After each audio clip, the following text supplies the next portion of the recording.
Hello everyone, welcome to Jets TV. Please comment, rate, subscribe, guys. Comment, rate, subscribe, like the videos.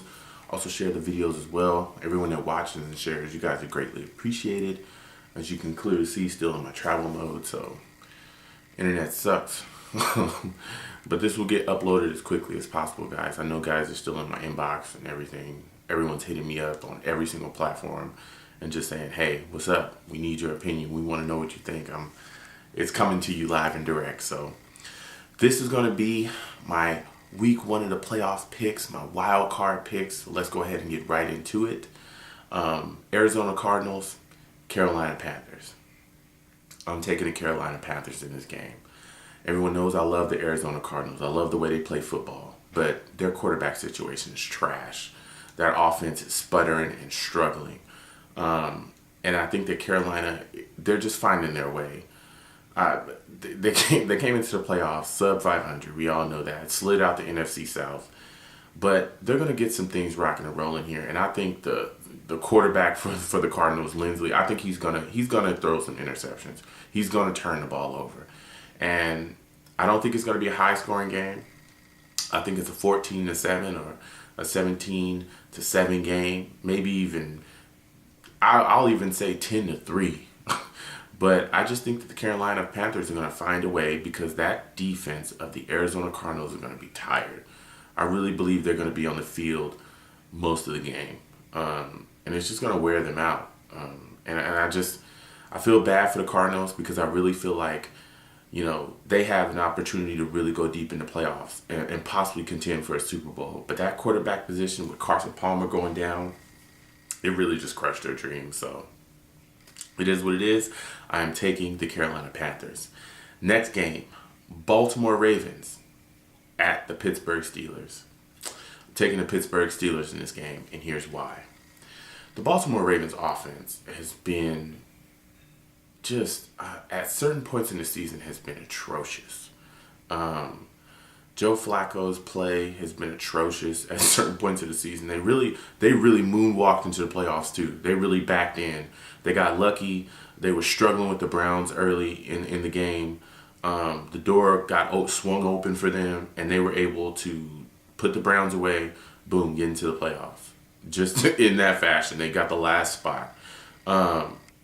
And usually when they play the Pittsburgh Steelers, the run game's call a null and void. So, Le'Veon Bell being gone, does that affect the Pittsburgh Steelers? Absolutely. He's a tremendous back. He can block and catch the football out the backfield. He gets going. But, as far as handing the ball off, negative. That's not going to happen. So, and I think that Pittsburgh has this canny ability to be able to adjust.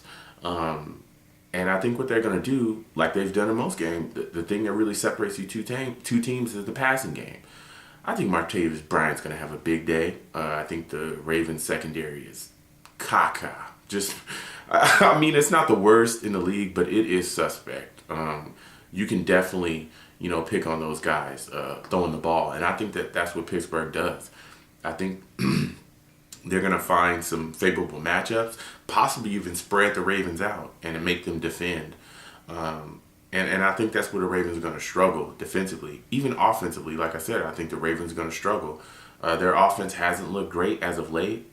Joe Flacco has, put up a lot of stinkers according to these playoffs. So that's why I'm just taking the Pittsburgh Steelers, and that's that. So next game, Cincinnati Bengals at Indianapolis Colts. Now this is one of those games where I'm just like, man, what the heck is going on?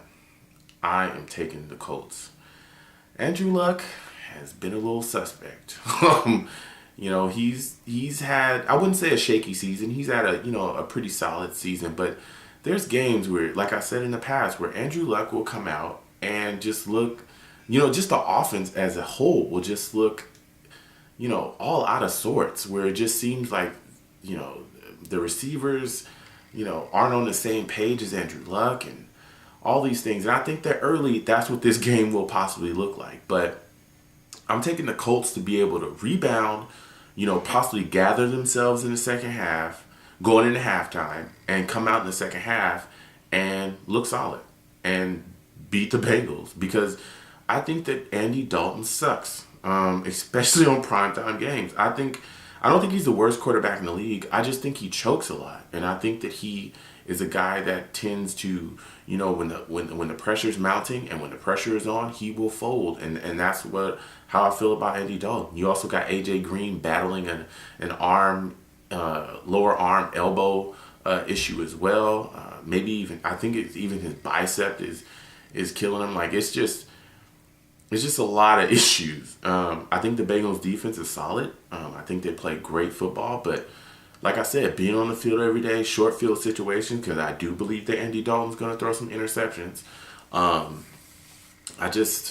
going with the Colts in this one. But like I said, I think it's going to be a tight game until you're going into halftime. I think the Colts come out in the second half and they put things together and they're able to win this game. So I'm going with Andrew Luck and I'm going with the Colts. Last but not least, the Detroit Lions versus the Dallas Cowboys.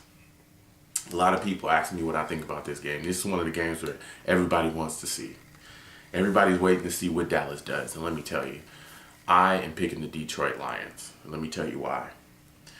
The Detroit Lions front seven is magnificent. I think they will be able to get pressure on Tony Romo. I think this is one of the few weeks, actually, where you'll see Dallas's offensive line, match up with guys that might be much better than them.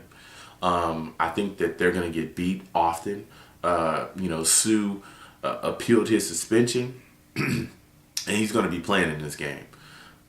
So you got guys, coming at you like crazy from Ziggy Ansah to Sue, even Nick Fairley, who's practiced. They say he looks solid, so he might actually get the start as well. It's going to be nuts. And Tony's going to have a lot of guys in his face. I don't think they'll be able to run the ball as solidly as they have in the past. They won't be able to lean on DeMarco Murray, not just because his hand is broken. I mean, that's just one factor.